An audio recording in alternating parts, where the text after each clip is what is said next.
بنفسك، لكن لماذا خلق الكون كذا؟ ما الذي سيفيدك في ذلك؟ يعني ما الفائدة التي تعود إليك في هذا؟ لأنه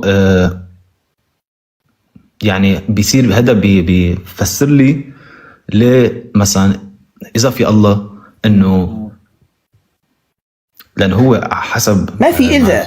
الله سبحانه وتعالى ما في شيء اسمه إذا. الله عز وجل واجب الوجود، والله تبارك وتعالى موجود لا ينكر ذلك إلا من كان عقله مضروبا، لأن لا يمكن هذا الكون الفسيح بمجراته وكواكبه وسمائه وأرضه وكل ما فيه من إتقان أن يأتي بلا شيء هكذا، بلا صانع بلا خالق. أنت بنفسك قدرتك على الكلام، قدرتك على السمع، قدرتك على الوقوف، على المشي، على قدرتك على القيام، قدرتك على الجلوس، قدرتك على الأكل، شعورك بالجوع، شعورك بالعطش، شعورك شعورك بالشبع، تكوين جسدك الداخلي، كل هذا لا يمكن أن يقول عاقل أن هذا بلا خالق، بلا مدبر حكيم سبحانه وتعالى.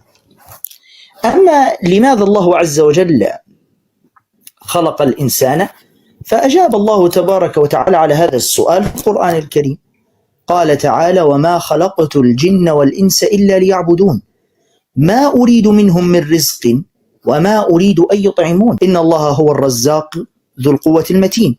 فأجاب الله سبحانه وتعالى أن الإنسان خلق للعبادة، وفي آيات أخرى أخبر أنه خلق كذلك للإعمار في الأرض.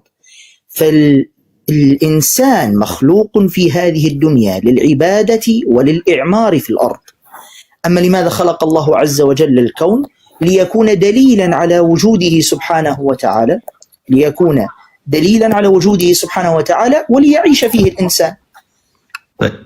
طيب هو يعني خلقنا كرمال أنه هذا هو كرمال أنت عم بتقول كرمال نعبد ونعمر، بس يعني هو خلقنا يعني تنعبد نعمر، بس بالآخر هي كلها على بعضها كرمال ينفوت نآمن بالله ونفوت على الجنة أو نفوت على النار.